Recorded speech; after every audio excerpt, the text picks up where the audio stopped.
안녕하세요. 불사조 마르코입니다. 오늘은 원피스 주인공 루피가 먹은 동물계 사람 열매의 환수종 모델 태양신 니카의 능력을 한번 알아보는 시간을 갖도록 하겠습니다. 그럼 바로 시작하겠습니다. 이번 영상은 나무위키 기반으로 제작되었습니다. 루피가 먹은 악마의 열매가 고무고무 열매가 아니고 환수종 모델인 태양신 니카의 열매라고 밝혀지면서 독자들은 멘붕에 빠졌습니다.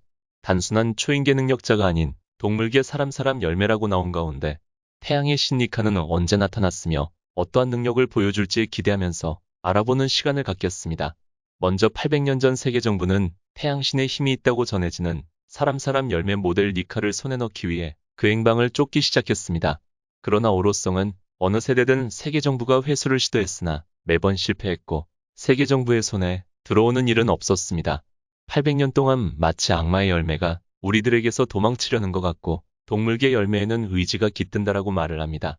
세계 정부는 어느 시점에서부터 추격을 반쯤 포기하고 이 열매를 악마의 열매 도감에서 초인계 고무고무 열매라고 등재하여 본래의 특성을 역사에서 최대한 감추려고 했습니다.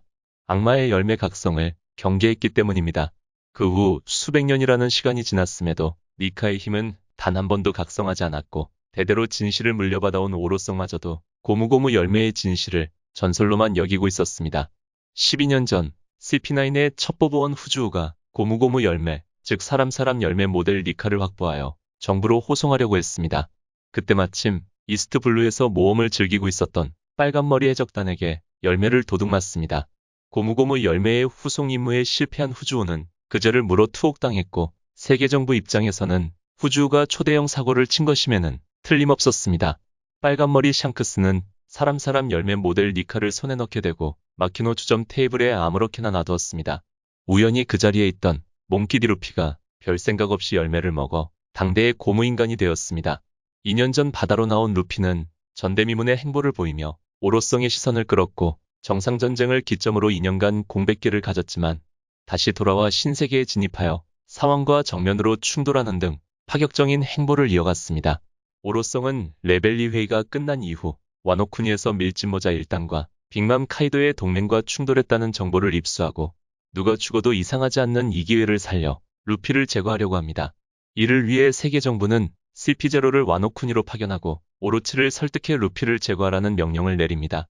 단순히 제거하려는 목적이었다면 카이도와 루피의 싸움이 끝나기를 기다렸다가 카이도가 이기면 카이도에게 루피가 죽는 것을 확인하고 루피가 이기면 카이도를 상대하느라 지친 루피를 제거하는 것이 정석인데 싸움의 결과를 기다리지 말고 즉각 루피를 제거하라는 점을 보면 오로성은 고무고무 열매가 각성할 경우를 몹시 두려워하고 있다는 것을 추측해 볼 수 있습니다. 이에 CP0는 위험을 무릅쓰고 카이도와 루피가 있는 옥상으로 난입해서 루피를 처리하는 데 성공을 했습니다. 그러나 루피는 죽지 않았고 오히려 해방의 드럼 소리와 함께 800년 만에 태양신의 힘을 각성합니다. 잠들어 있던 태양신 니카의 힘이 루피의 몸에서 깨어나자 패왕색이 미친 듯이 뿜어져 나오기 시작했고 주변에서 당황했으며 카이도 또한 옥상에서 느껴지는 막대한 존재감의 당황을 감추지 못하였습니다. 그렇다면 태양신 니카의 능력은 무엇인지 굉장히 궁금해집니다. 태양신 니카의 몸은 고무 그 자체에 해당하는 성질을 가지며 공상 그대로 싸우고 사람들을 웃게 만듭니다.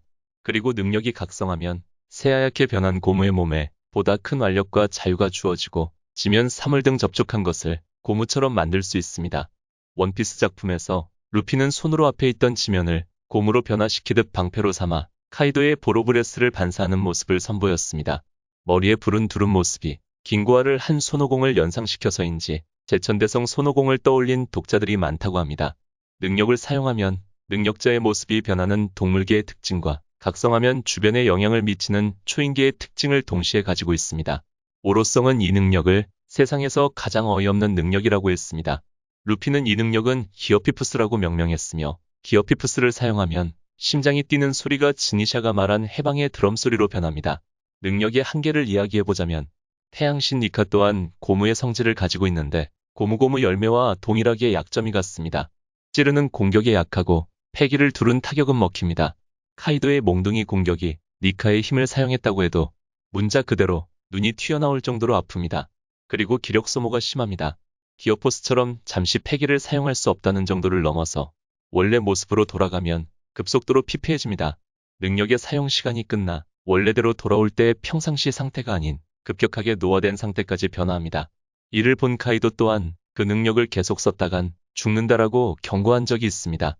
마지막으로 루피가 먹은 열매는 동물계 사람 열매, 환수종 모델 태양신 니카라고 밝혀지긴 했습니다만 아직까지는 초인계에 가까운 인상을 주고 있습니다. 루피의 동물계 환수종 능력이 우리가 알고 있는 특정한 생물 모티브가 없고 만화적 과장을 실제 현상으로 일으키는 특성만 나와 있는 상황입니다. 지금까지 나온 동물계 능력자들 중 가장 이질적인 사례였던 센코쿠조차 부처라는 명확한 모티브가 있었습니다. 초인계라고 알려진 고무고무 열매가 기어포스 등으로 사용자의 신체를 완전히 탈바꿈하며 동물계에 가까운 활용법을 보여주었다면 각성호 모델 태양신 니카는 동물계임에도 불구하고 주변 사물에 영향을 미치는 초인계 열매 특성을 가지고 있습니다. 약간 반대의 상황입니다. 그래서 루피가 먹은 열매를 어느 한쪽으로 분류하기 애매합니다. 이와 비슷한 케이스가 바로 샬롯 카타쿠리의 쫀득쫀득 열매인데 카타쿠리의 열매는 초인계임에도 자연계와 굉장히 유사한 특성을 가져 처음에는 자연계로 언급되었으나 추후 특수한 초인계로 정정된 적이 있습니다. 재밌게도 쪽득쪽득 열매는 고무고무 열매와 매우 비슷한 능력을 하고 있습니다. 쪽득쫀득 열매는 떡 자체가 유동적으로 형태가 변할 수 있는 물질로 자연계와 활용법이 유사한 초인계로 설정된 케이스라면 태양신 모델 니카는 주변 사물의 변화라는 분명한 초인계에 해당되는 능력을 포함하고 있습니다. 현재 시점에서는 일단 태양신 니카 모델이 존재하기는 하니 동물계로 분류하되 초인계의 영역에도 그 발을 걸치고 있는 두 가지의 성질을 가진 특수한 능력으로 이해함이 적절할 것입니다. 두 개의 열매를 먹은 검은 수염 마샬디티치와 한 개의 열매를 먹었지만 두 가지의 성질을 가지고 있는 몽키디 루피. 루피가 이영이몸이라는 설정은 없지만 추후의 검은 수염 티치를 상대하려면 이 정도 설정은 불가피해 보입니다. 루피의 설정이 약간 억지스럽긴 하지만 너무 강한 적들이 많이 남아있는 상황에서 어느 정도 납득이 되는 부분이기도 합니다. 개인적으로 매력적인 검은 수염 마샬디티치와의 대결이 굉장히 기대가 됩니다. 같은 뒤의 일족이면서 자유로운 모습에 대한 설정이 비슷합니다. 이 둘의 난타전을 빨리 볼 수 있으면 좋겠습니다. 앞으로 진행이 되면서 자세한 내용이 나오면 그때 정확하게 알 수 있을 것입니다. 오늘의 영상은 여기까지입니다. 시청해주셔서 감사합니다.